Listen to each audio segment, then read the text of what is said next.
Y para concluir, mi querido César, en este caso, ¿no? En este y los que se deriven, vemos que los militares agarran cada vez más fuerza, particularmente con un Andrés Manuel López Obrador, que ha basado muchas de sus proyectos en los militares, que sí en la construcción, que sí en el tema de las vacunas. Vaya, los militares forman una parte muy importante de la estrategia de un presidente Andrés Manuel López Obrador.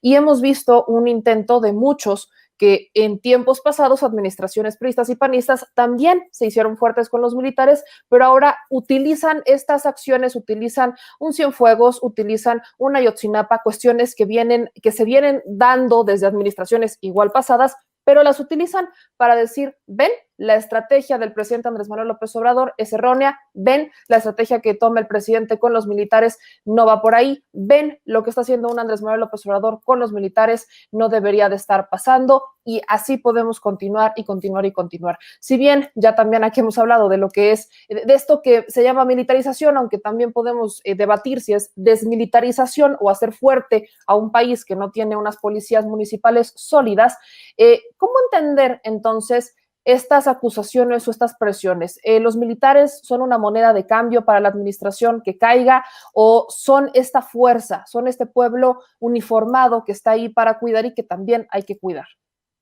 Mira, con todo respeto, Meme, lo que pasa es que el no conocer las funciones que tienen el Ejército, la Fuerza Aérea, la Armada de México, pues eso no significa que no las puedan llevar a cabo. Mucha gente critica, pero la misma ley orgánica del Ejército y Fuerza Aérea y la que le da atribuciones a la Armada de México menciona cuáles son las atribuciones que pueden llevar a cabo.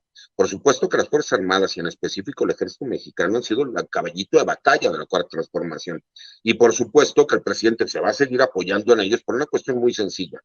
Desafortunadamente, el presidente a muchas personas que tenía en su gabinete les dio responsabilidades y no tuvieron la capacidad para sacarlas adelante.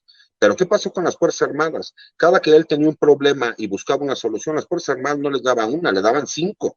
Y aparte les decían que tenían 3 pesos para poderlo llevar a cabo y con los 3 pesos les daban soluciones. Porque así ha sido toda la vida militar. Muchas personas critican y hablan de militarización y militarismo sin entender ni siquiera los conceptos. Y yo hablo más bien de la policiación de las Fuerzas Armadas. ¿Por qué? Pues porque desde el momento en que los sacamos de los cuarteles y los volvemos guardias nacionales, todo el mundo dice, es que ya militarizaron la seguridad pública. Pues yo lo veo al revés, lo que yo veo es que estamos policializando a las Fuerzas Armadas. ¿Por qué? Porque al respeto a los derechos humanos que se tiene que dar en el día a día, tratan de manipular los datos con una situación muy fácil. Dicen que el grado de letalidad de las Fuerzas Armadas es mayor, por ejemplo, en estados como Tamaulipas, y eso lo acaban de sacar la publicación. Y hubo un pequeño debate que tuvimos por ahí en redes sociales en donde yo lo explicaba, que el índice de letalidad no lo puedes sacar por el número de enfrentamientos y de fallecidos, si no tomas en consideración el número de heridos militares y el número de heridos de los mismos civiles armados, así como el número de civiles que pones a disposición de las autoridades y que después de un enfrentamiento no quedaron heridos y que no fueron fallecidos. Asimismo, yo les explicaba que existen más de 12,000, así es, escuchen el número, 12,000 interacciones de personal militar y de la Guardia Nacional todos los días con la población civil.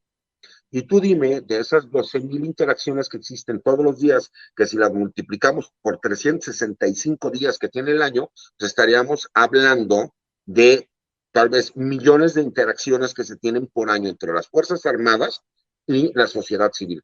Dime honestamente cuál es el número, y yo se lo he explicado a la gente, de conflictos que puedan existir en las Fuerzas Armadas y entre la población civil. No llega ni al 0,1, pero ahora voy a la mejor. Se habla de que existe un grado alto de letalidad por parte de las Fuerzas Armadas y la militarización que se está llevando a cabo. Si tú checas todos los datos, que aparte son públicos, de enfrentamientos directos entre las Fuerzas Armadas y grupos del crimen organizado en el país, no llegan ni al 0,1. ¿Sí me explico? ¿Por qué? Porque es irrisorio el que los medios de comunicación que tratan de afectar al gobierno de la Cuarta Transformación o al gobierno federal utilicen esos datos para perjudicar a las Fuerzas Armadas, cuando muchos de esos medios en otros sexenios fueron los primeros que aplaudían la actuación de las Fuerzas Armadas mexicanas cuando era ilegal. Ahorita que sí ya es legal, aunque existe una controversia que la Corte en su momento determinará, por lo menos al día de hoy, sí es legal y sí tiene un marco jurídico, el que las Fuerzas Armadas estén llevando funciones de seguridad públicas dentro de la Guardia Nacional y como coadyuvantes de. Por supuesto, y lo he explicado siempre, en un país democrático, por supuesto que las Fuerzas Armadas no tendrían por qué estar realizando funciones de seguridad públicas en la calle.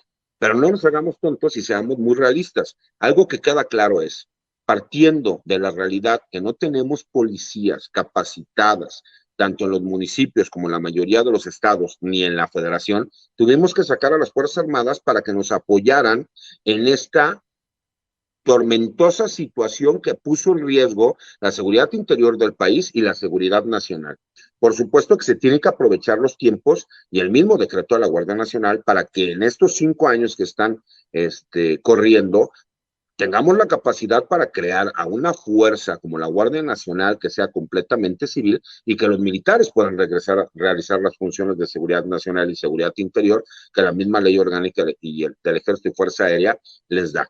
Pero recordemos, es un criticar por criticar cuando se critica el que lleve la construcción del nuevo aeropuerto, del Tren Maya, cuando los ingenieros militares o ahora ingenieros de combate y el arma de zapadores, pues lo han hecho durante toda la historia moderna de este país. Tan es así que por eso existe el término ingeniero civil e ingeniero militar. Fueron los ingenieros militares quienes crearon la Escuela de Ingenieros Civiles en este país. Y así como eso te puedo decir mucho, hay administradores militares, hay médicos militares, enfermeras militares, que sí hay algunas funciones que se están llevando mucho más allá, sí. ¿Y por qué? Porque es sencillo, porque el presidente de la República se va a apoyar en quienes le da soluciones y no problemas. A los militares siempre han sido criticados, pero jamás van a ser igualados. Yo, a todas esas personas que critican, pues los invito a que pongan a hacer el trabajo que hace el personal militar por el mismo sueldo, con horarios totalmente extenuantes y locos, que no tienen oportunidad casi de convivir con sus familias y que aparte lo hacen de buena gana y sin quejarse. Yo lo único que le pediría al presidente de la República, y como muchas veces lo he comentado contigo, es que de los 233 casos de militares que nosotros hemos denunciado que se encuentran presos en la prisión militar, que incluso tú me apoyaste con la entrega de 3 de esas cartas, de 3 asuntos de oficiales del ejército, pues que se revisen sus casos. Y asimismo, nada más que recuerde lo que él les dijo desde el día 1 que tomó el mando de la presidencia de la República, que les aumentaría los sueldos, empezando desde los de más abajo y al último con los de arriba. ¿Por qué? Porque el señor presidente siempre ha cumplido con su palabra y sé que esta no va a ser la excepción, pero que recuerden también las tropas que un guiño y un apapacho de vez en cuando vale la pena y que no se diga única y exclusivamente que solamente los altos generales de este país se les pueden inventar delitos. Pues también hay oficiales, personal de tropa, jefes que se les pudieron haber cometido delitos que tienen la oportunidad de que se revisen sus casos. Eso es lo que yo comentaría en este aspecto. Te agradezco mucho, mi querido César Gutiérrez Pliego, para dejar estas cosas bastante claras, que ya hemos visto que se desatan esas controversias y no hay un conocimiento pleno sobre lo que pasa dentro de la vida militar. Particularmente, bueno, vemos a mucha gente opinar y no tienen ni idea y ni siquiera tienen el interés de preguntar a quienes sí conocen de esto. Te agradezco infinitamente. ¿Dónde pueden seguirte, mi querido César? Al contrario, mira, mi Twitter es @César Gutipri. Tengo una columna de opinión que escribo todos los martes en La Silla Rota.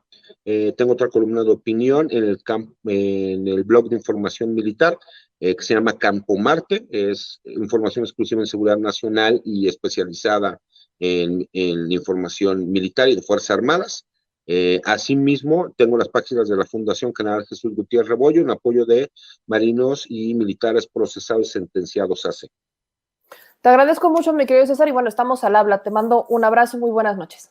Al contrario, un abrazo a ti y saludos a todo tu auditorio. Muy buenas noches, mi querido César.